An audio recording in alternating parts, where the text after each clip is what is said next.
welcome to the Presto Music Podcast. There can be no more enduring partnership in all art than that between words and music, and this partnership was particularly potent within the group of composers who were all connected to the city of Leipzig in the middle of the 19th century, at the height of the Romantic movement. The combination of the flowering of German lyric poetry and the musical inheritance from Vienna of Beethoven and Schubert created a unique moment in European musical history in which both men and women played a vital role.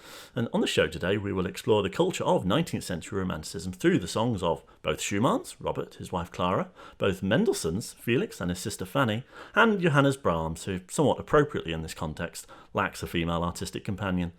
We'll also discuss the influence that this group has had on both art song composition today and our own lives and relationships in the 21st century.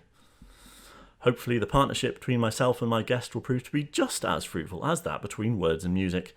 And my partner in song today is the head of postgraduate programmes at the Royal College of Music, an author and broadcaster on romantic song, and just last month was awarded a personal chair of musicology at the Royal College. So for more than one reason, I'm delighted to be able to say, welcome to the show, Professor Natasha Loges. Oh, what a wonderful introduction. Yes, and what a wonderful topic we're going to discuss today. Before Leipzig came to be the home of the Schumanns and Felix Mendelssohn, the musical capital of Europe was, of course, Vienna, home to Beethoven and Schubert. So let's bid fond farewell to this jaunty, happy city in the most appropriate way possible, with the 6 of Schubert's swan songs, Abschied, sung by Werner Guler, accompanied by Christoph Berner.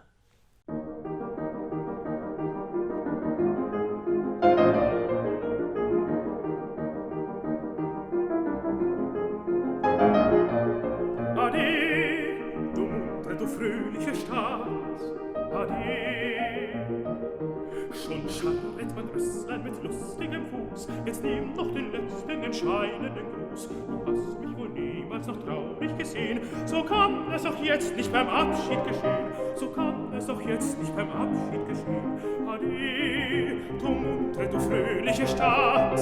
Ade.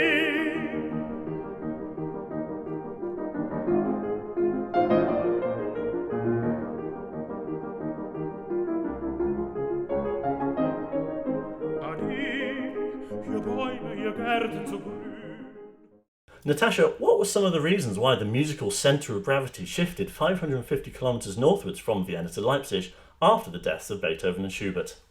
Oh, I'm going to give a really annoying academic answer and say there are so many centres of gravity. There are so many musical centres depending on one's perspective. And so for the Viennese, and to this day, Vienna has never stopped being a centre. And I think lots of audience members would agree with that. But you're absolutely right that Leipzig had a real moment in the 19th century. And perhaps an important factor in this was the creation of the Leipzig Conservatory in 1843 with Mendelssohn at the helm, and this sort of signals the professionalization of music making in Germany. It had been a largely amateur venture until then. The Vienna Conservatory had existed since 1817, but it was such a shambles. Its finances were a mess. It kept on having to be bailed out, and it only really stabilized when it was made a state institution in 1909. Whereas Leipzig, from the very start in 1843, that conservatory was like a landmark in German music history. People came from all over the world, from South America, from further east in Europe, and of course many, many people from Britain to study at the conservatory. So Leipzig began to have that reputation of where you could take music seriously. And of course the association with Bach, with J.S. Bach, was hugely important because Bach's reputation really shot up in the 19th century. That was the century where people thought about Bach as important. In his own day, he was a great organist, but we didn't think of him the way we think about him now. So yeah, that's just a couple of factors which I think single Leipzig out for its importance. Now, Robert Schumann was, early in his career, perhaps slightly dismissive of the art song as a genre, yet in one extraordinary year, 1840, now known as his Year of Song, he wrote around 140 songs. Why did he so embrace song at this time, and why was song so appealing to the romantic aesthetic? Robert Schumann is an unbelievably fascinating and complicated man. He'd initially hoped to be a pianist, but I think many of your listeners will know he had to give up that dream because of a dreadful hand injury that he got by putting a horrible contraption on his hand to restrict the movement of his fingers. He also, apart from the hand injury, was not terribly consistent when it came to practice, so he might not have made it anyway in a really, really competitive world. When he fell in love with Clara Wieck and he got engaged, he had to show that he would be able to support a family. This was a legal requirement. Otherwise, he wouldn't be able to marry her. So I think song was the perfect genre for him at the time. Songs were quick to write. You could write 4 or 5 in a day, and you could earn a lot of money because there was a huge amateur market for song. They also, I think, resonated with how he was feeling, though. He was very, very sensitive to the magic of poetry, to the word. And I think with all of their emotional intensity, with all of their intimacy, they could be both personal and professional works for him. So I think 1840, the year in which he got married, it's no surprise that that was his year of song. They're a way of proving to Clara how much he loved her, and a way of proving to Clara's father that he could earn an income. Absolutely, yeah, you got it there. How did art song influence how men and women related to each other in the 19th century? Is this connected to the relationship between words and music and the relationship between composer and performer? Oh, what a wonderful, complex question that is. Piano and voice were closely associated with women. Singing at the piano was one of the few things that women could do without attracting disapproval. It was considered to be one of those qualities that you had to have if you wanted anyone to marry you. So, it was a sort of performance of your loveliness, let's put it that way, before somebody asked for your hand. And there were many really gifted and able women who stayed amateurs in music history for practical and societal reasons. And had they lived in a different era, they would have probably had pretty stellar careers. Professional singing, of course, involved men and women. This was always the way. But song only gradually got drawn into the world of professional singing through the 19th century. So if we start at one end, we can think of Franz Schubert accompanying the operatic baritone Johann Michael Vogel, who was known for his really intense performances of Schubert's song. And he was so important to the promotion of Schubert's song in the beginning of the century. And then at the end of the century, we can think of someone like George Henschel, who was another great baritone, but he would accompany himself. Can you imagine? He would sit down and play his own recitals and sing at the piano. So we have a whole range of relationships when it comes to song, men, women, public and private performance. I'm not sure about the word and music link that you were trying to make, because some composers wrote their own lyrics to the songs that they set. Some people went for poets who were really famous because they knew that that would help to sell their songs. Some people said, actually, I don't want the poetry to be famous because I want my music to be the most important thing in this world. So when we look across the broad span of the 19th century, we can find every kind of relationship to music through song. That's probably why I love it so much, and I keep coming back to it as a scholar. It's endlessly fascinating. Within the concert context, it was absolutely normal to put songs in a concert. Didn't matter if it was a symphony or a concerto or whatever. You'd finish and then you'd have a couple of songs. And I think even in huge venues, it's amazing, like London's Crystal Palace, you would have 2 songs or 3 songs. And I think that provided a moment of personal connection and intimacy that audiences really valued, even in huge spaces. Because lyric song is about human connection on a very personal level. When you hear somebody sing, you connect to the beauty of the voice, the harmonies, the words, which might recall experiences that you've had or take you back to a time in your life. So song does a lot of expressive work in every context that we can imagine, I think. Yeah, some of these concert programs might seem unusual today, but they were much approaching the planning of concerts, and I think in perhaps a much more creative way than they perhaps do these days. They were highly creative people, so perhaps it might be surprising if they did just present this music in a more prosaic way. Well, it was a much more collaborative act. It also operated on a very different financial basis from the one that we're used to nowadays. So every artist who participated in a typical concert bore some of the financial risk. And they also then could simply propose the repertoire that they wanted to propose. So what you end up with, depending on your perspective, is either a complete mess, a sort of hodgepodge of different kinds of music. But from my perspective, I suppose, coming from 30 years in a fairly controlled and well-behaved concert scene that characterizes art music, I really enjoy that sense of anarchy that you get from 19th century concerts. The last minute planning, you can feel them literally on the seat of their pants, rocking up to the concert hall and saying, oh, what are we going to sing? Let's figure out what we're going to sing. And people would take music with them and pick stuff really at the last minute. And I think the value of that we might have lost today is the sense of not knowing what you're going to get, which is what makes live performance so uniquely thrilling in comparison with my taking a recording off my shelf or finding something on the internet. I relinquish the power of choice. And I say to the artist, you give me what you want. And I think that just makes for a magical listening experience today. We do know in the 19th century that audiences didn't necessarily behave terribly well. People arrived late and they left early. They smoked a lot. There was a lot of extraneous noise. So I think, I don't want to over-romanticize what concert life was like in the 19th century. I suspect it was pretty stressful when it came down to it. But I like the idea of collaboration in a concert and the idea that I'm not going to know what I'm going to get. That is what would make me buy a ticket to a concert. So yeah, that's a modern perspective, I guess.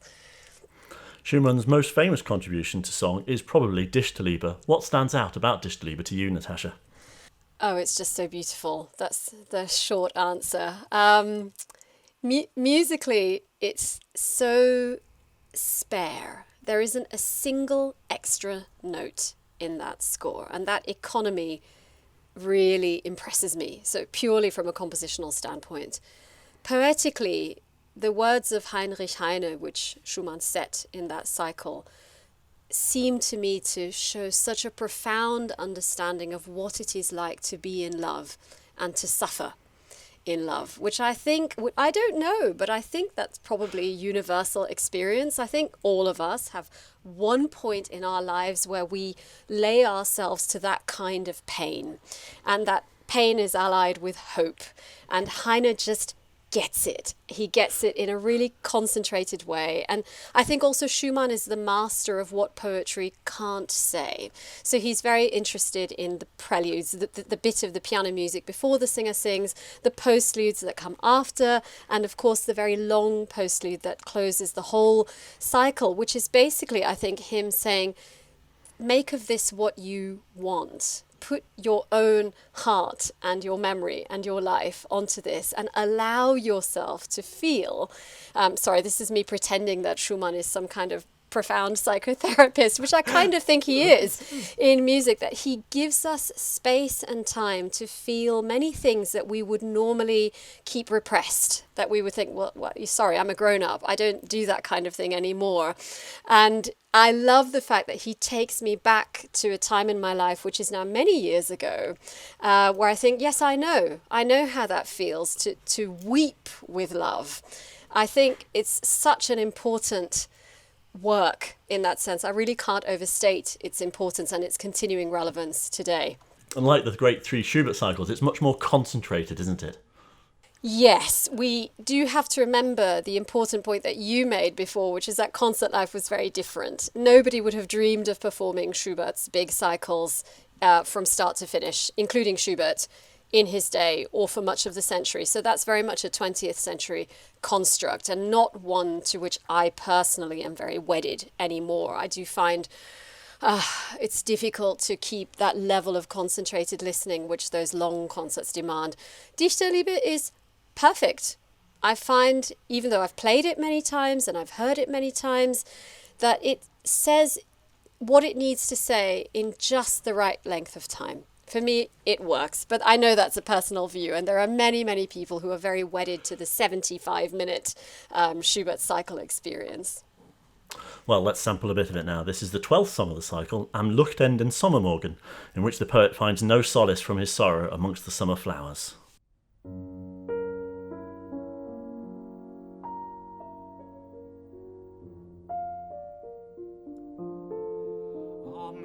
leuchtenden Sommermorgen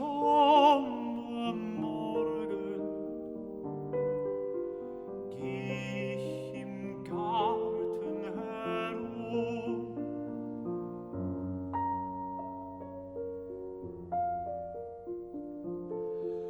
Es flüstern und sprechen die Blumen, ich aber wandle stumm.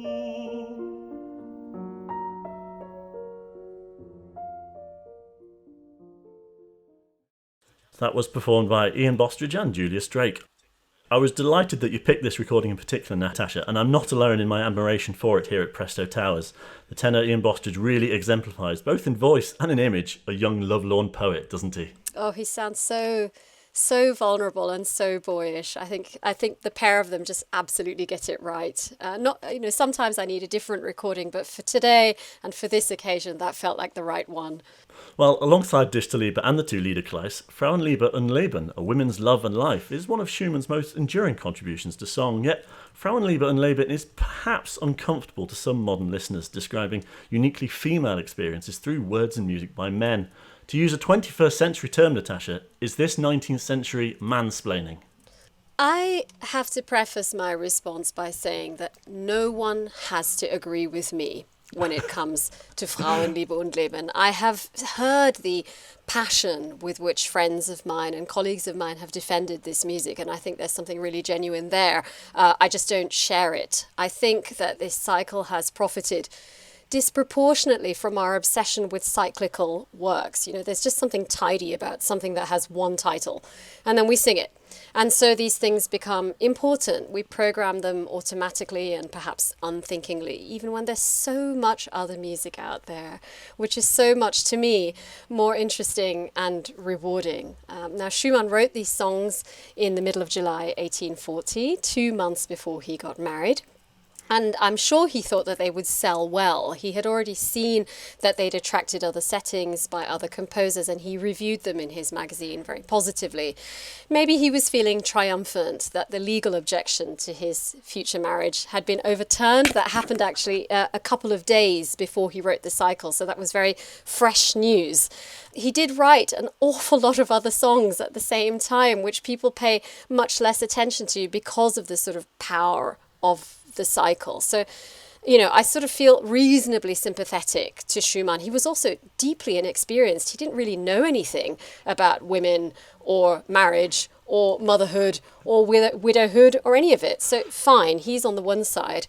The poet Adalbert von Chamisso, I have slightly less sympathy for.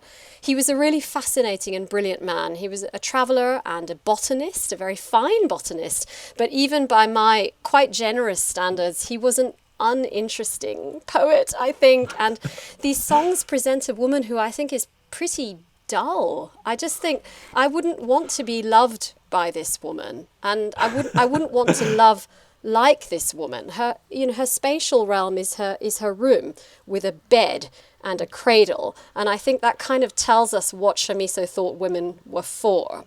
I find it really hard to say to students nowadays in 2021, female students who sing this, that, you know, these are things that I want to hear from their lips. I don't actually want to hear it.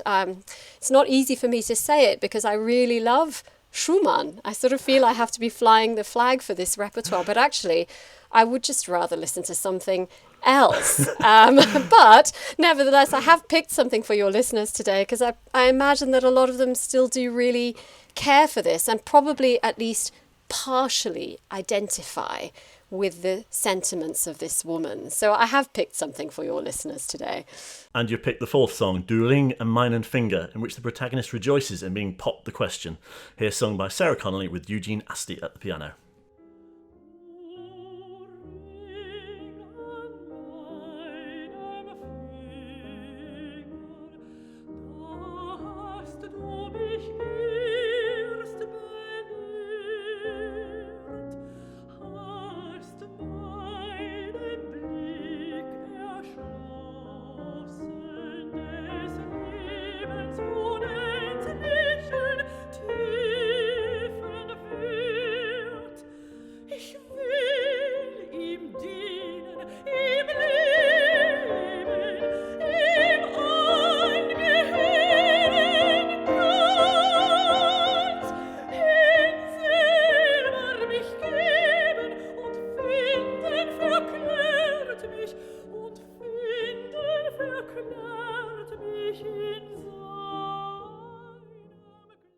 This cycle does remain popular with female singers, and yet men are reluctant to attempt it, and I believe Roderick Williams caused a bit of a stir recently with his plans to do so. Are we now more concerned with gender identity in song than they were in the 19th century? Not an era we think of being particularly progressive. Well, it's a mixed picture. There was one very, very famous and important baritone, a guy called Julius Stockhausen, who did sing songs from Frauenliebe und Leben. He didn't sing the whole cycle, he sang bits of it, but that was also completely normal in the day, regardless of whether you were a female or a male singer. The thing that struck me when I found those performances is that critics didn't really say anything about the fact that he was a man. It didn't really seem to interest anyone. They talked about the music, and that was fine. And I think there was this understanding that lyric poetry somehow rises above the individual characteristics of whoever that person is. It humanizes us. It's not about being a man or a woman. So that's the ideal scenario. And I think that's what Roddy and also Matthias Görner, who sang the cycle back in 2009, were trying to say, that this is actually about human experience. So I would accept that to a degree until you get to the point where you're having a baby. And I think, well, I think I was the person who had the babies in our family. But equally, I know how important fathers are to their children. And one of the things that really bothers me about this cycle is that when that baby is born, this woman seems to forget her husband entirely and sort of kick him out of the room. And that's it's a possessive view of motherhood, which I utterly reject as a mother myself. I think it's deeply insulting to all of the men who have ever cared for their children. But, I have spoken to Roddy about this. He's a very dear colleague of mine. And he said, well, it is acting. Singing involves a degree of acting. And so I do try to ask myself, am I being too literal about this? Am I looking at this the wrong way? And I suppose it is my limitation that I can't get over the idea that there's something quite literal about having a baby. I can assure you it is not a romantic poetry moment. So that's my particular hang-up. I would love to believe we are coming into an era where lyric poetry can speak on its own terms beyond the strictures of gender or indeed race or any of the other things that bedevil the music that we make. 1856 saw the tragic early death of Robert Schumann, and it also saw the death of one of the most popular poets for composers to set, Heinrich Heine. What was so appealing about Heine's poetry, and do we know what Heine thought of the settings of his words? Heine was a very, very intelligent man. He was a very fine poet. He was also a fine professional. He was a journalist. He wrote a lot of other stuff which is actually overlooked nowadays because his lyric poetry was a runaway success. And I think he was pragmatic enough to accept that composers would flock to those poems like a bee to the nectar, which they did. There were countless settings. He has, I think, a really wonderful understanding of the importance of brevity. A short poem can be memorized, it can be internalized, and then the rhythms by which we make it our own can emerge from us in a different way from when you're trying to engage with, thousands and thousands of lines. It just doesn't work. So Heine gives people that concision, but he also gives us a lot of expressive space. There are lots of things that Heine doesn't tell us, which is what makes him, I think, a far finer poet than Chamisso, who is, painfully literal in a cycle like Frauenliebe und Leben. I chose a song which I hope your listeners will love as much as I do. And this is Brahms's setting of Heine's poem Sommerabend. And, we have our beautiful, tranquil summer evening landscape. I'm looking out of my window as I talk to you and seeing the snow heaped up. But, we can imagine that beautiful evening landscape. In the third verse of this very short 3-verse poem, we just see the white arm of a nymph emerging from the water. So, is she enticing? Is she dangerous? Is she us? Do we want to be her? And I love the fact that Heine doesn't answer anything. He just puts it out there and says, make it your own. He's the master of the double or the triple or the quadruple entendre. Endlessly rewarding. So yeah, let's hear that one now.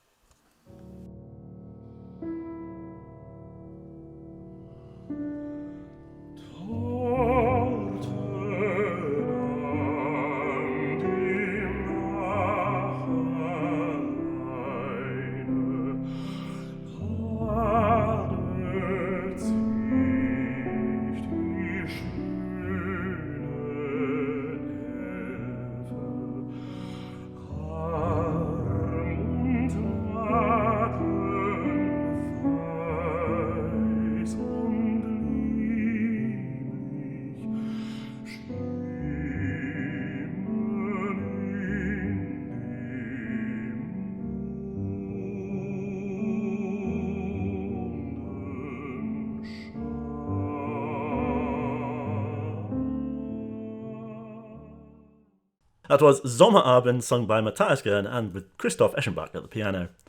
Was Heine, especially later on, slightly risque to set, as although his early lyric poetry is politically innocuous, he was later censored by authorities? And do we know where the early Romantics stood politically? Was there tacit approval of his political views by setting his lyric poetry?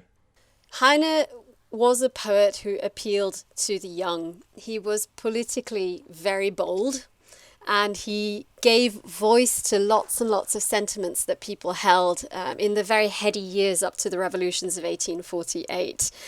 As he grew older, and I think this is something that might resonate with many of us, he became more measured, and his work becomes also much harder to read. He's less emotive, he's more thoughtful, and as a result, most composers just stay well away from it. There are very, very few settings of later Heine, and actually the scholarship is also biased towards young, lyric, passionate Heine, who we feel we can grasp more easily. So in his life, he recreated himself several times, and I think it sounds like a terrible cop-out to say it, but just read it because it is so interesting, and he is an elusive man. He was also an exile, which I think is important. He lived in Paris for much of his life because of the complete storms that he attracted around him. He had an unconventional view of marriage and love. As I said, he had a very inflammatory political stance. I think he's just a fascinating figure for many, many reasons beyond the fine poetry that he left us as music lovers. Well, Schumann and Mendelssohn are the two most popular composers from this period, and Robert Schumann first met Felix Mendelssohn at Clara's house in 1835. But Mendelssohn is better known for his songs without words than for his songs with them. Could you select a personal favourite from his Lieder output, and why do you think Mendelssohn is overlooked as a song composer? Oh, another difficult question. Mendelssohn is very restrained.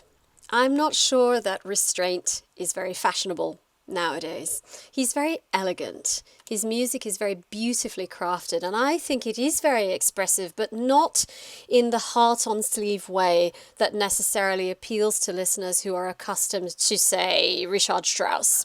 These vast emotional landscapes that get unrolled later in the century. I think Mendelssohn is also tainted by his association with Victoriana. We think of him as a little bit fuddy-duddy, perhaps a little bit conservative. And of course, the tragic thing, which we must never forget, is that so much of his music was erased in the era of National Socialism because he was Jewish. So a whole generation, perhaps two generations of listeners were lost at that time. And that relationship with Mendelssohn is still being rebuilt.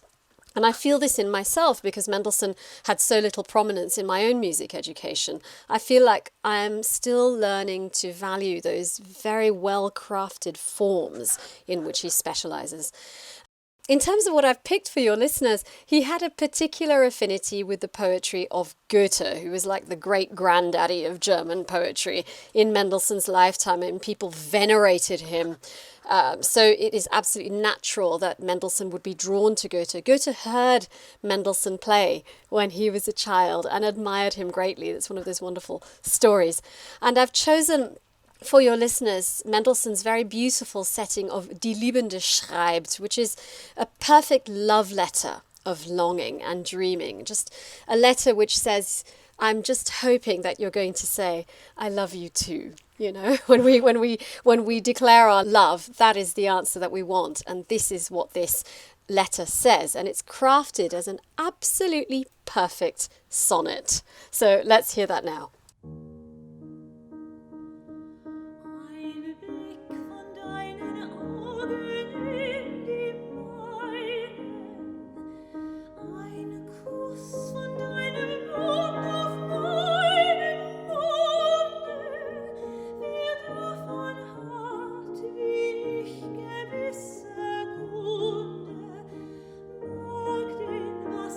Anders wohl ja freulich scheint.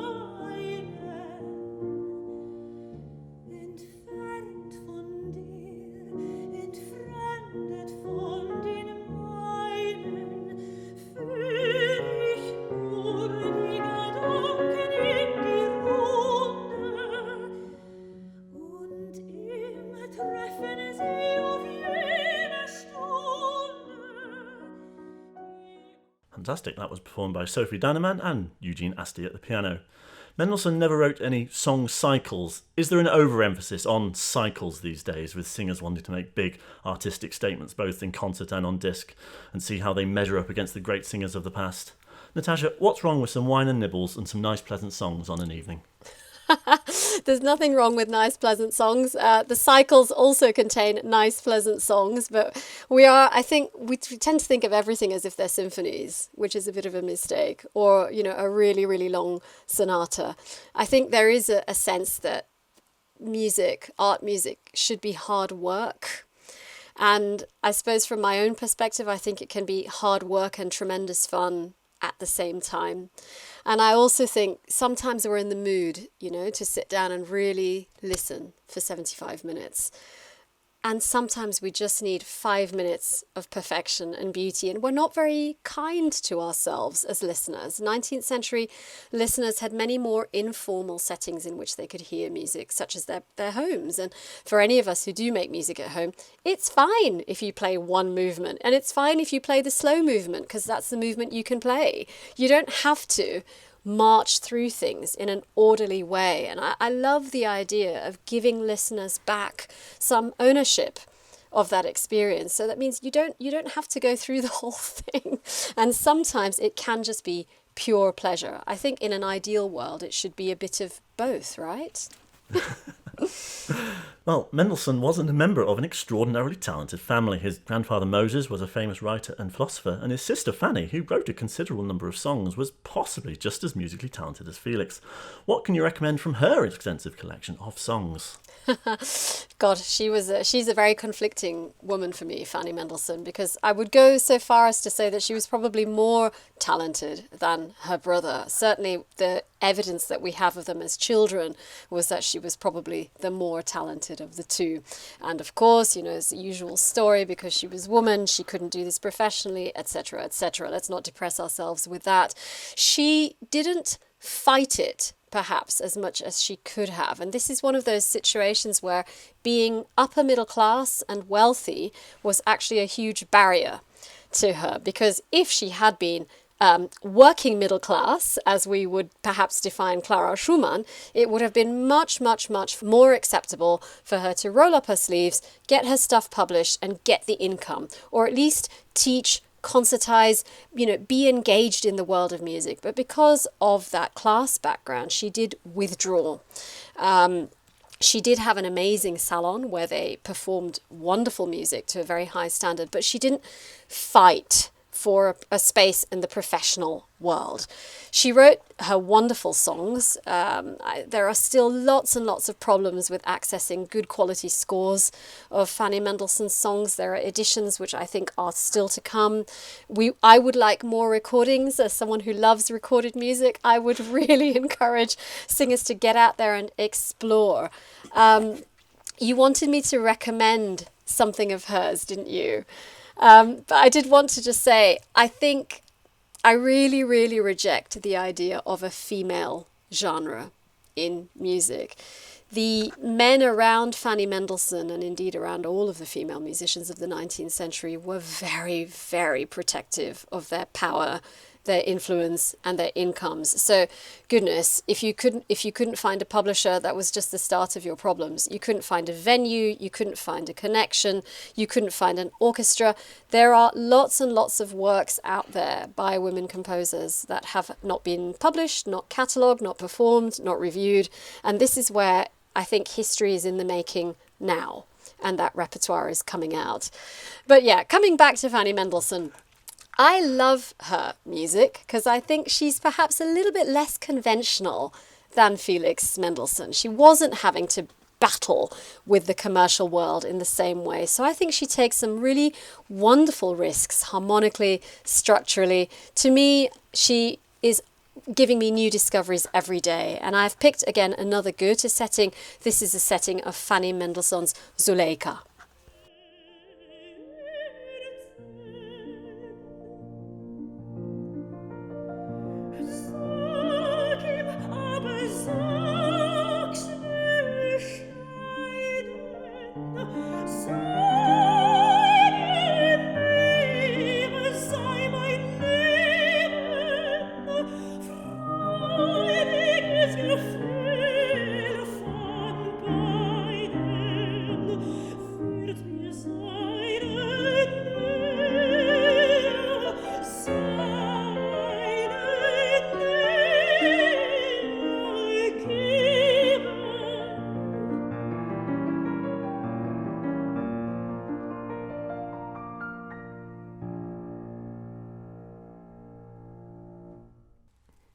I often feel there is a bit of a double standard when it comes to female composition. If they write in a masculine form like a symphony, then they're accused of composing like men, write songs and they're dismissed as frivolous.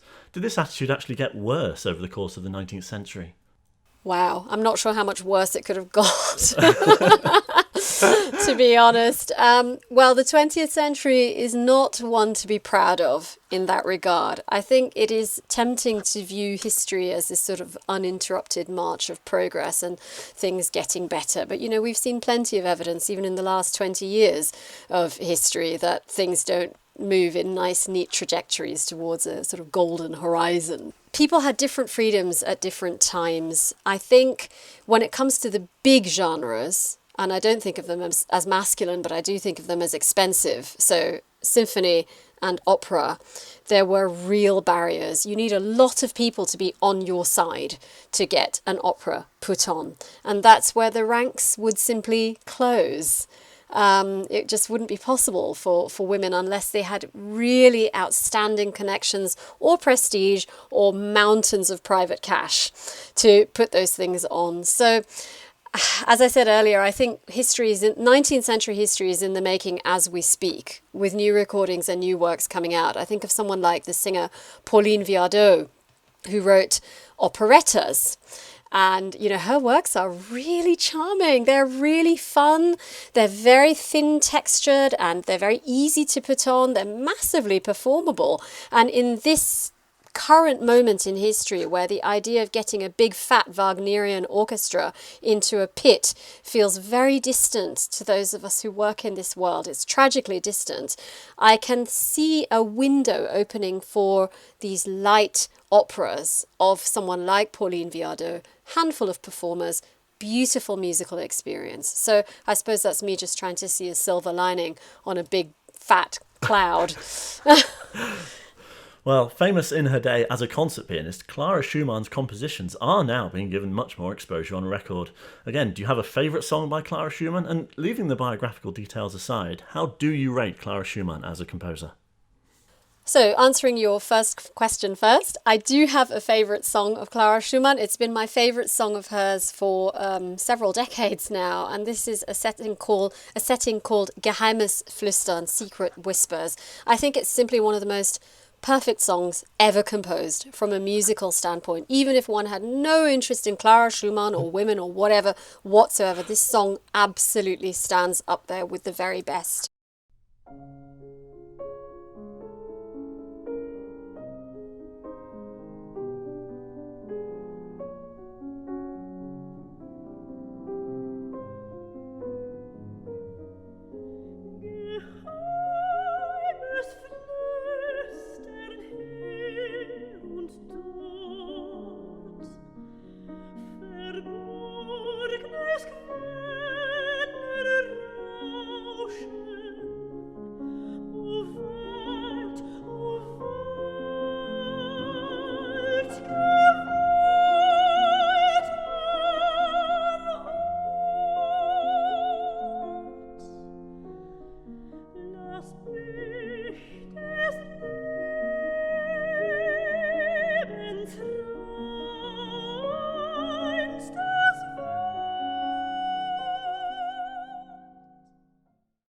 Coming to your second question, which is how do I rate her as a composer?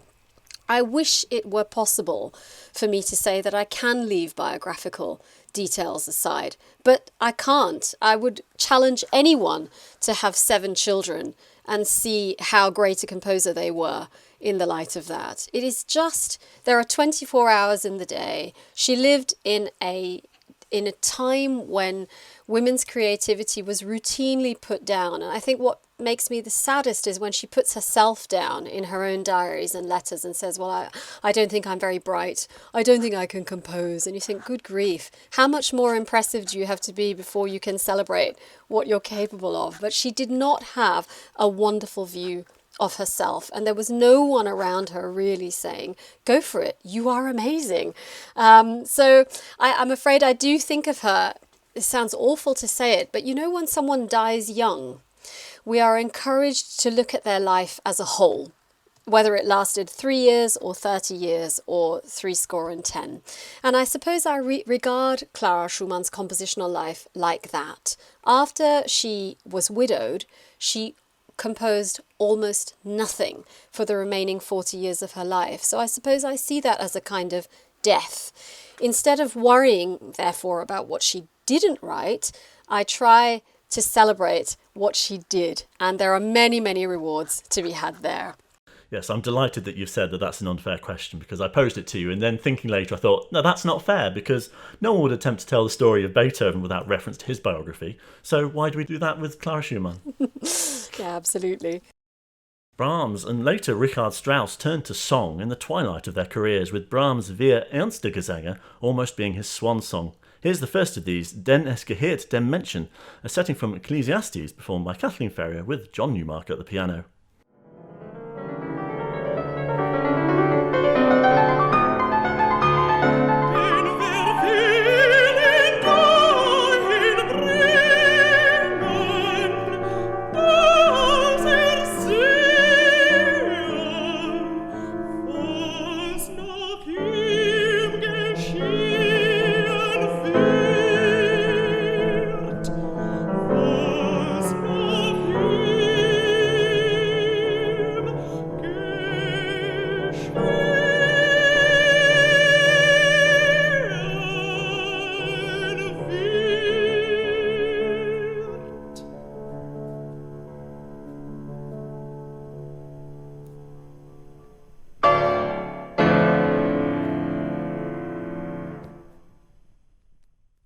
Natasha, is there something about song and the relationship between words and music that appeals to composers as they approach the twilight of their careers? Yeah, it's a good question again. Music historians pour thousands of words into trying to understand what happens to creative people towards the ends of their lives, especially when they know that they're reaching the ends of their lives. I'm not sure we can make a special case for song. In Brahms's case, he wrote those songs in the wake of the death of Clara Schumann, who had been his faithful friend for over 4 decades. But the songs are also a way of his affirming publicly how important the Bible had been to his creative life. I think there was also a sense of his own awareness that the liver cancer, which had killed his father, was also killing him. And there's something absolutely heartbreaking about how much Brahms resisted acknowledging how sick he was. And he was going yellow. If you look at photographs of Brahms at the end of his life, he is a really horrific colour. But then if you look at the little postcards he writes to his friends who invited him for lunch or for dinner or whatever in Vienna, he's like, yes, I'm going to come over for lunch and I'm feeling fine. And I suppose when I listen to those songs, I see him being able to say to himself the things that he could not say, because the contemplation of one's own death is really horrific, and the songs are not easy listening. The song we've just heard, it tells us that we pass like the animals pass. We're all of dust, we return to dust, and the only thing that we can rejoice in is our work. That's our portion, and sometimes that feels true, and I think it is so courageous of Brahms to set those words, which we try and put away from us. I think he was so wonderful for giving voice to those ideas. Yeah, for me, there's definitely a very strong connection between these songs and Brahms's Ein Deutsches Requiem. They're both biblical but not dogmatic. Given that the Requiem was written after the death of Brahms's mother, and these songs were written when Clara Schumann was on her deathbed or had just died, is there an insight here into Brahms' relationship with Clara Schumann? Perhaps it was much more of an alma mater relationship. I think for any of us who have had friends for a very long time, we will know that those relationships evolve. And possibly at different times in our lives, we feel a little bit in love with some of those old friends. And then sometimes they really get on our nerves. And Clara Schumann and Brahms had some terrific fights, some proper I'm not speaking to you for a long time fights. And then they would reconcile and they would move on. And I think that's probably the magic of really long friendships, that they can be all of those things. And it's probably unhelpful to try and see them in one way. I don't think there was ever any possibility of their having a serious romantic relationship. I think she would have thought that it was a really stupid thing to do. He was much younger, he was not established, and I think she would have just been replacing one problem, which was Robert Schumann, with another. It was much better for her to stand on her own feet, and she took excellent care of herself for the rest of her life. Well, when we were planning this show, I asked Natasha to pick something contemporary that she felt shows the influence of the Romantic movement on contemporary song composition. But quite frankly, I was a bit surprised when she picked a setting of perhaps the least romantic poet in history. Why on earth have you selected Hugh Watkins' setting of Philip Larkin's Love Songs in Age? I think it's because you put into my mind, again, Frauenliebe und Leben, which I find so terribly inadequate. And I was very, very struck by Hugh Watkins' settings of Larkin, which have been recently recorded by Carolyn Sampson and Joseph Middleton in a really stunningly beautiful recording. It stopped me in my tracks when I heard those songs. And I read the words and I thought that Larkin, yes, I know he's a grumpy old git, but he has so much profounder an insight into women's creativity, motherhood, and for all of us, women or not, the notion of getting old and the way we look back on our lives. And no matter what our lives have been like, there will be some regret. And I found that incredibly moving. So yeah, indulge me and I will read these words out for your listeners. She kept her songs. They kept so little space. The covers pleased her. One bleached from lying in a sunny place, one marked in circles by a vase of water, one mended when a tidy fit had seized her, and coloured by her daughter. So they had waited till in widowhood she found them, looking for something else, and stood, relearning how each frank, submissive chord had ushered in word after sprawling hyphenated word, and the unfailing sense of being young spread out like a spring-woken tree wherein that hidden freshness sung. That certainty of time laid up in store as when she played them first. But even more, the glare of that much-mentioned brilliance, love, broke out to show its bright incipience, sailing above, still promising to solve and satisfy and set unchangeably in order. So to pile them back, to cry, was hard, without lamely admitting how it had not done so then and could not now.